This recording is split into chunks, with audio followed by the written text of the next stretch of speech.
Welcome to the Explainer. We tap, swipe, and scroll our way through modern life hundreds of times a day. But, have you ever actually stopped to think about the invisible mechanics hidden just millimeters beneath your fingertips? Well, today we are taking a really fascinating journey into the architecture of touchscreen technology. We're going to pull back the glass and uncover exactly how these interfaces translate a simple human touch into digital action. Okay, let's dive right in. Here is our roadmap for today's Explainer. 1. The touchscreen technology divide. 2. Why resistive still wins. 3. The power of pressure. And 4. Configuring for efficiency. Section 1. The touchscreen technology divide. We're kicking things off by looking at the two major heavyweights in the touch display world. So the absolute crucial point here is how these two technologies differ at a fundamental physics level. On one side, we have capacitive touch. This is what you most likely have on your smartphone. It works by projecting a constant electrostatic field. And because the human body is conductive, when your finger gets close, it actually disrupts that field, and the controller pinpoints the location. It's incredibly fast and supports true multi-touch. But because it relies on those electrical charges, it's highly sensitive to moisture. A few water droplets can cause false touches or literally make the screen unresponsive. On the other side, we have resistive touch. Now, resistive screens do not care about electrical fields. They rely entirely on actual physical pressure. Because of this, they are completely immune to electromagnetic interference, or EMI, and they definitely don't freak out if you spill some water on them.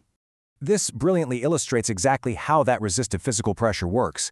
In this cross-section, you're essentially looking at an invisible bridge. You've got a flexible top layer made of PET film, and that's coated with a transparent conductive material called indium tin oxide, or ITO. Beneath it is a rigid bottom layer, which is also coated in ITO.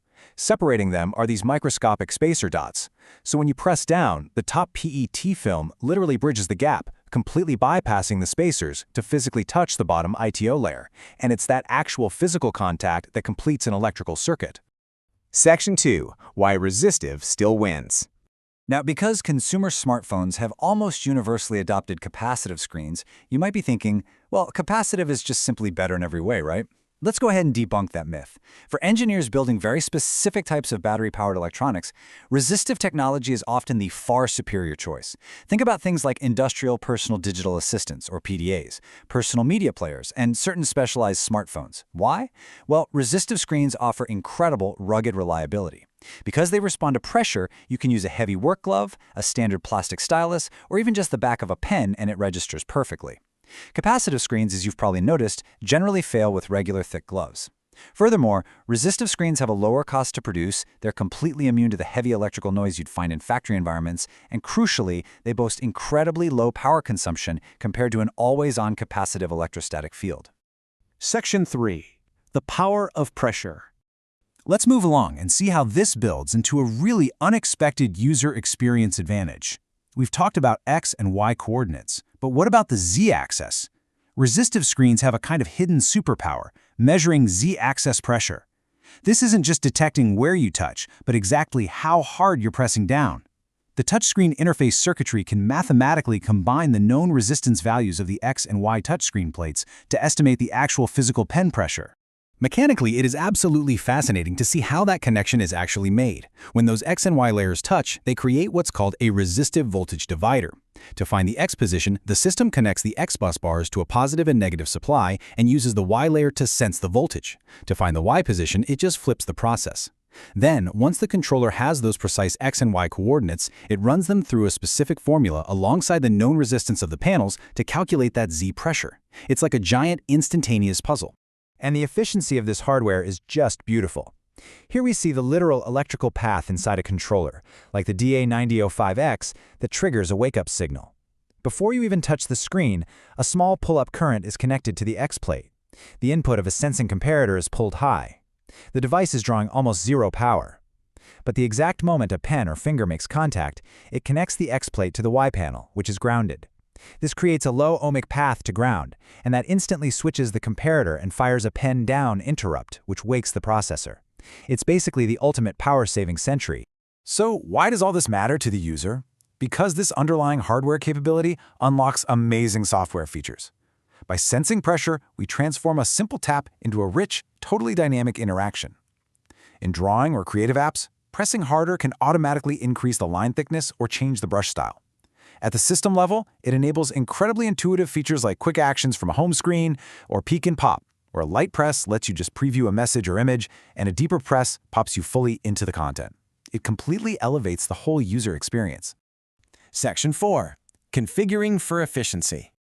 Okay, grab your schematics, because it's time to really roll up our sleeves. We know resistive screens are efficient, but to truly maximize battery life in a portable device, the engineer has to configure the touch controller perfectly. So let's talk speed.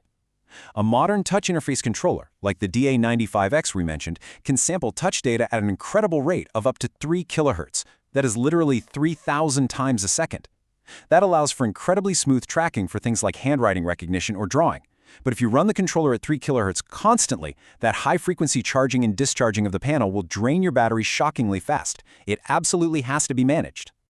To act as the heroic solution to that power drain, engineers use a very specific sequential state machine. Step 1. The host processor sets a register called PENDETN to 1. This puts the system into a low-power idle mode. Step 2. The system just goes to sleep and waits for that physical pen-down interrupt we looked at earlier.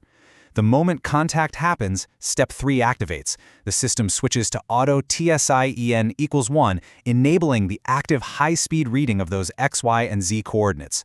And finally, in Step 4, we must carefully adjust 2 very important parameters called TSI delay and TSI skip to tune the performance.